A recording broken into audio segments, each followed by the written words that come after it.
Pela primeira vez, quando abriu os olhos, percebeu que havia mudado de lugar. Estava no que parecia ser uma grande enfermaria. A agulha de um frasco de soro ainda continuava em seu braço, mas todos os outros fios e agulhas tinham sido retirados. Um médico alto, com a tradicional roupa branca, contrastando com os cabelos e bigode artificialmente tingidos de negro, encontrava-se de pé, em frente à sua cama. Ao seu lado, um jovem estagiário segurava uma prancheta e tomava notas.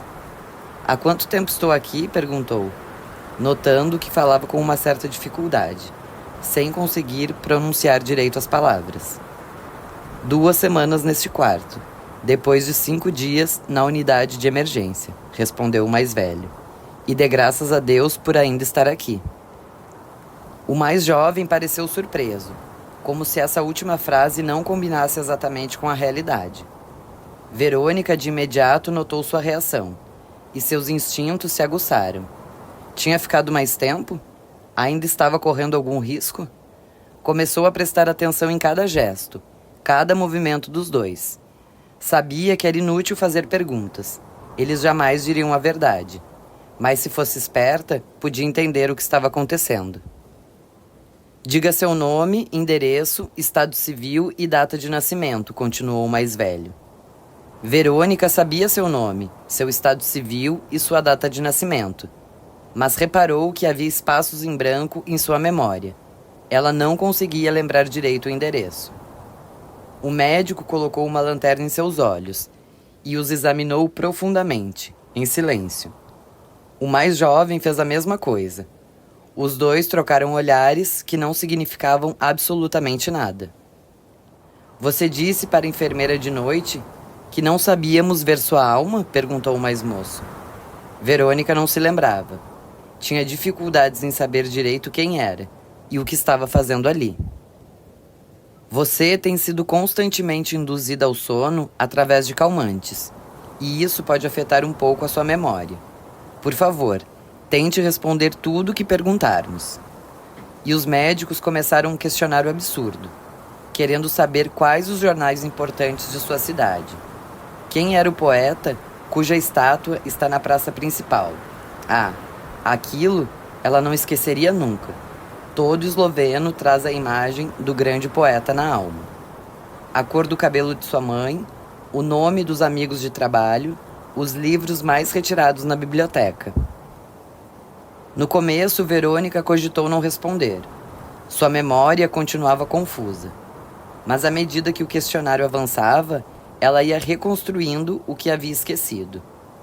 Em determinado momento, lembrou-se que agora estava num hospício, e os loucos não têm nenhuma obrigação de serem coerentes. Mas para seu próprio bem, e para manter os médicos por perto, a fim de ver se conseguia descobrir algo a mais a seu respeito, ela continuou a fazer um esforço mental. À medida que citava os nomes e fatos, não recuperava apenas a memória, mas também sua personalidade, seus desejos, sua maneira de viver a vida. A ideia do suicídio, que naquela manhã parecia enterrada debaixo de várias camadas de sedativos, voltava novamente à tona. "Está bem", disse o mais velho, no final do questionário. "Quanto tempo mais ainda vou ficar aqui?" O mais moço abaixou os olhos, e ela sentiu que tudo ficara suspenso no ar, como se a partir da resposta para aquela pergunta, uma nova história de sua vida fosse escrita, e ninguém mais conseguisse modificá-la. "Pode dizer", continuou o mais velho. "Muitos outros pacientes já ouviram os boatos, e ela vai terminar sabendo de qualquer jeito. É impossível ter segredos nesse local." "Bem, foi você quem determinou seu próprio destino", suspirou o moço, medindo cada palavra. "Então saiba das consequências do seu ato. Durante o coma provocado pelos narcóticos, seu coração foi irremediavelmente afetado. Houve uma necrose no ventríloco." "Seja mais simples", disse o mais velho. "Vá direto ao que interessa." "O seu coração foi irremediavelmente afetado e vai deixar de bater em breve." "O que isso significa?", perguntou Verônica assustada. "O fato do coração deixar de bater significa apenas uma coisa: morte física." Não sei quais são as suas crenças religiosas, mas... Em quanto tempo meu coração vai parar? Interrompeu Verônica. 5 dias. 1 semana no máximo. Verônica se deu conta de que por trás da aparência e do comportamento profissional, por trás do ar de preocupação, aquele rapaz estava tendo um imenso prazer no que dizia, como se ela merecesse o castigo e servisse de exemplo a todos os outros. Durante toda a sua vida, Verônica percebera que um imenso grupo de pessoas que conhecia comentava os horrores da vida alheia, como se estivessem muito preocupados em ajudar, mas na verdade se compraziam com o sofrimento dos outros, porque isso os fazia crer que eram felizes. A vida tinha sido generosa com eles. Ela detestava esse tipo de gente e não ia dar prazer àquele rapaz nenhuma chance de se aproveitar do seu estado, para ocultar as suas próprias frustrações.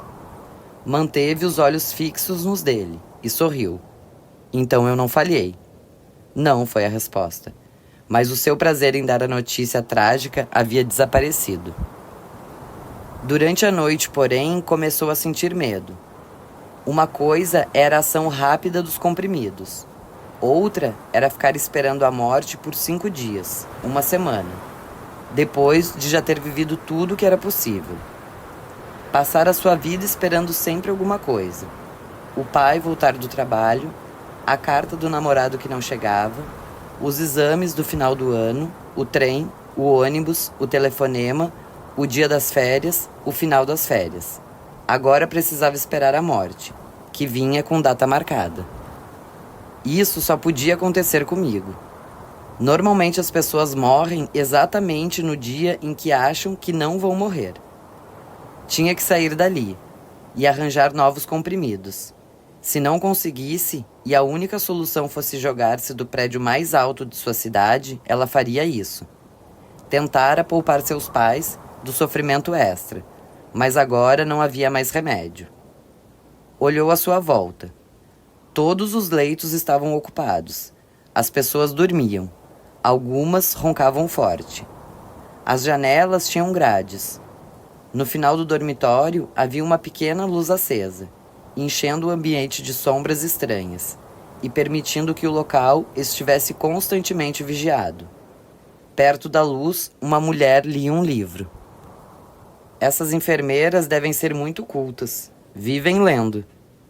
A cama de Verônica era a mais afastada da porta. Entre ela e a mulher havia quase 20 leitos. Levantou-se com dificuldade, porque, a acreditar no que dissera o médico, estava há quase 3 semanas sem caminhar. A enfermeira levantou os olhos e viu a moça que se aproximava carregando seu frasco de soro. "Quero ir ao banheiro", sussurrou, com medo de acordar as outras loucas. A mulher, num gesto descuidado, apontou para uma porta. A mente de Verônica trabalhava rapidamente, buscando em todos os cantos uma saída, uma brecha, uma maneira de deixar aquele lugar. Tem que ser rápido, enquanto acham que ainda estou frágil, incapaz de reagir. Olhou cuidadosamente à sua volta. O banheiro era um cubículo sem porta. Se quisesse sair dali, teria que agarrar a vigilante e dominá-la para conseguir a chave. Mas estava fraca demais para isso. "Isso é uma prisão?", perguntou a vigilante, que tinha abandonado a leitura e agora acompanhava todos os seus movimentos. "Não, isso é um hospício." "Eu não sou louca." A mulher riu. "É exatamente o que todos dizem aqui." "Está bem, então sou louca. O que é um louco?" A mulher disse que Verônica não devia ficar muito tempo em pé e mandou-a de volta para sua cama. "O que é um louco?", insistiu Verônica.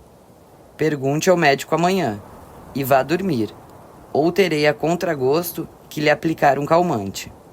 Verônica obedeceu. No caminho de volta, escutou alguém sussurrar de uma das camas. "Você não sabe o que é um louco?" Por um instante ela pensou em não responder. Não queria fazer amigos, desenvolver círculos sociais, arranjar aliados para uma grande sublevação em massa. Tinha apenas uma ideia fixa: a morte. Se fosse impossível fugir, daria um jeito de se matar ali mesmo, o quanto antes. Mas a mulher repetiu a mesma pergunta que ela fizera à vigilante.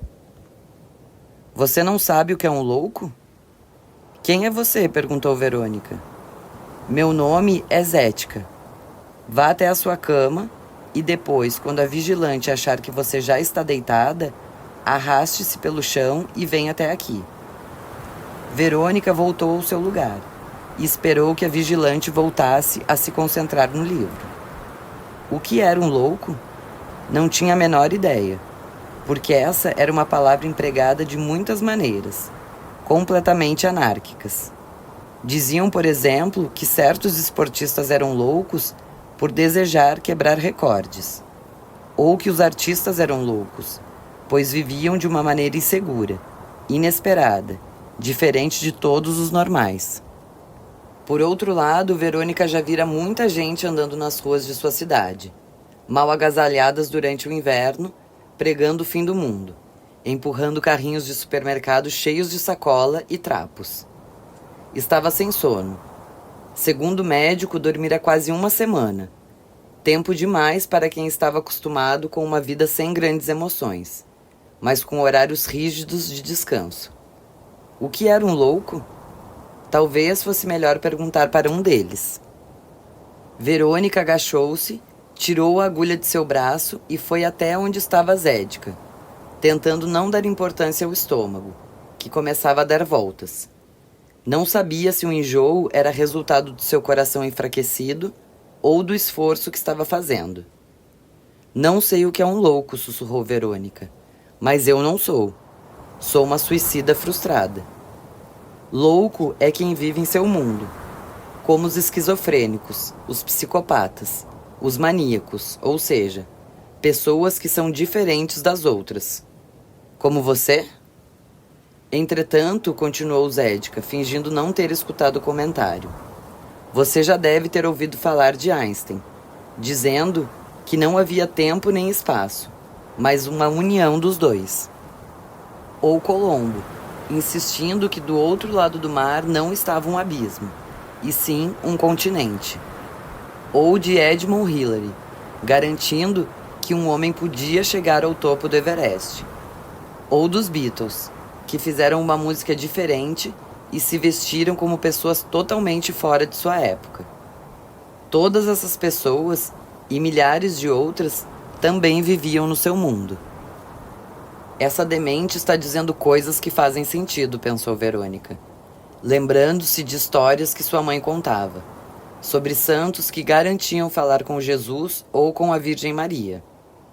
Viviam no mundo à parte?